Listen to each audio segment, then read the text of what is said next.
If you told me months ago that K-pop Demon Hunters would become the most popular animated movie of the year, I wouldn't have believed you. The movie was releasing on Netflix. It seemed like a movie that Sony was just pushing off to Netflix, not really to be talked about again. But nobody was expecting the popularity it was going to receive. Not only it now being the most popular Netflix movie of all time, but also breaking multiple records across the board in terms of music, which hasn't been done in a very, very long time. So it's no doubt that a sequel is coming. And yes, it has been confirmed that talks about K-pop Demon Hunters 2 are in the works, which is just so good to hear because there's so much stuff you can tell in this universe. But there is one problem. This movie blew up among so many people, and I don't think Netflix and Sony were expecting it. Now the problem lies is that Netflix will also want a piece of this regarding the sequel. Yes, Sony did make the film, but Netflix technically owns it. When the film released in theaters, Netflix was what played in front of it before the movie even started. So it's very clear that Netflix wants this to be their next big franchise. But at the same time, this comes down to their business model, streaming versus movie theaters. Obviously, K-pop Demon Hunters was not going to be a theatrical release when it first came out. Sony's been afraid of some original movies releasing in theaters, and movies like Elio are just not helping that case with it being an original film. But at the same time, I feel like K-pop Demon Hunters would have been an intriguing film stylized wise that it could have brought in some people. But with this sequel, obviously Netflix is gonna want it to release on their platform. And Sony, now knowing how popular this franchise is, they would want to bring it to theaters to make lots more profit, and I know for sure if the sequel did release in theaters, it would make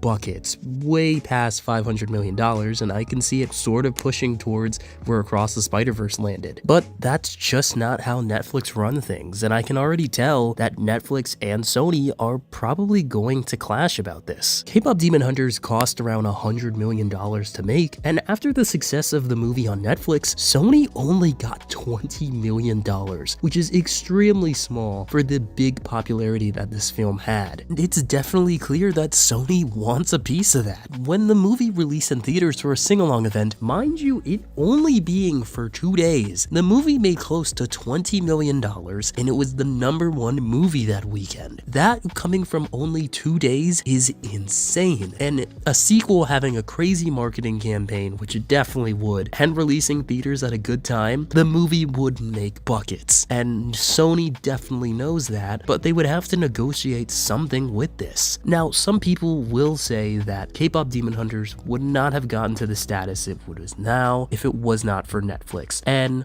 I can somewhat agree on that. The movie was able to be rewatched multiple times on Netflix. People were able to listen to the music as much as possible. June and July were already packed months, so K-pop Demon Hunters, if it did release in theaters, would have to do a lot for a bunch of people to show up. And streaming has shown in the past to help Sony films. A lot of people forget that Spider-Man Into the Spider-Verse, while an amazing film, had a soft release when it released all the way back in 2018 in December. The movie made only around $300 million, but for a Spider-Man film, that was relatively low. But when the film released on Netflix, it suddenly blew up, with all the music and all the scenes in the movie suddenly becoming one of the biggest animated films of all time. And on top of that, the sequel blew past the first film immensely in its box office returns. So a lot of people do not remember that, yeah, Netflix did kind of help that movie get to its status. For that situation, it is different. Netflix had no ownership over the film. They just got the rights to be able to distribute it on its platform. Sony got majority of the profit from it. But this time around, K-pop Demon Hunters is considered a Netflix original. And they both may have different ideas of where they want to push this franchise. Netflix sees the movie as their own Frozen.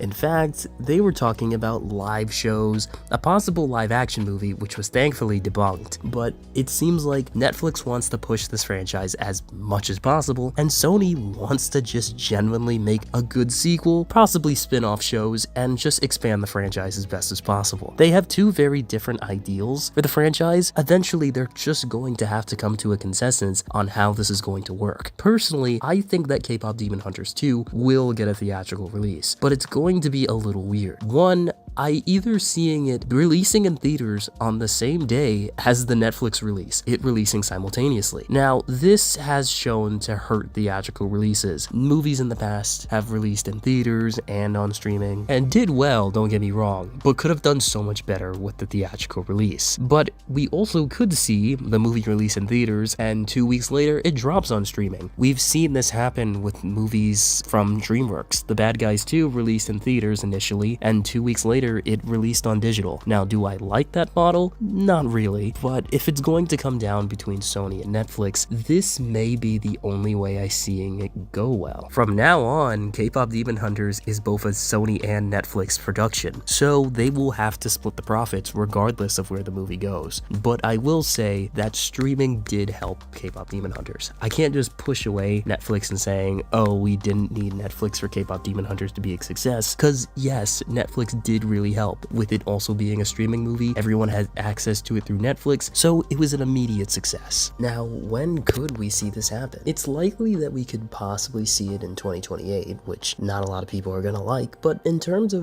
Sony animated movies, that's the usual window. And for a movie like this, they're definitely gonna get on track with this as soon as possible. The real thing is that Netflix has just never had an IP reach this status ever. It beat out Red Notice, it beat out the entirety of Squid Game Season 1 in total of hours watched, and Squid Game is a pretty long show in terms of hours. It beats out Wednesday, Stranger Things, all shows that have not been topped at all, and K-Pop Demon Hunters did it in 3 months. Even got nominated for Song of the Summer, which it didn't win. It lost to a song that most people haven't even heard of. The song is still good, but surprising that Golden did not win Song of the Summer. I've never seen a Netflix animated movie have music be played in supermarkets and just all over. DJs play the music now, which is just insane to think about. But it comes down to Netflix and Sony will come to an agreement. They have to. This is just too big of an IP to just be fighting over for like a year. They have to come to a consensus. Both studios will be getting profits from it, and it does deserve a theatrical release to some extent. Definitely not 2 days, and I feel like the 2-week window is the perfect way of doing that. Not pulling it from theaters, but simultaneously. It's been done before, and I can't see why Netflix and Sony can't think to just do that instead. Honestly, in my opinion, that's just the best way to go. Streaming, yes, is Netflix's ideal way of doing things, but there are just some things that do deserve to be seen in theaters, and Netflix has been trying to put theaters out of business for a long time, so they've had to have movies released in theaters only to get nominated for the Oscars. Like Guillermo del Toro's Pinocchio all those years back. That was a really long time ago, actually. But for the fans of this franchise, they don't have to worry about the output. We're getting so much more stuff. More merch, we're probably getting television shows, we're probably getting live shows. I've seen so many drone videos over cities, it's like actually insane. This movie has a massive fan base, and it's definitely going to be fed. It's just probably overwhelming for how much this movie got over the course of this summer.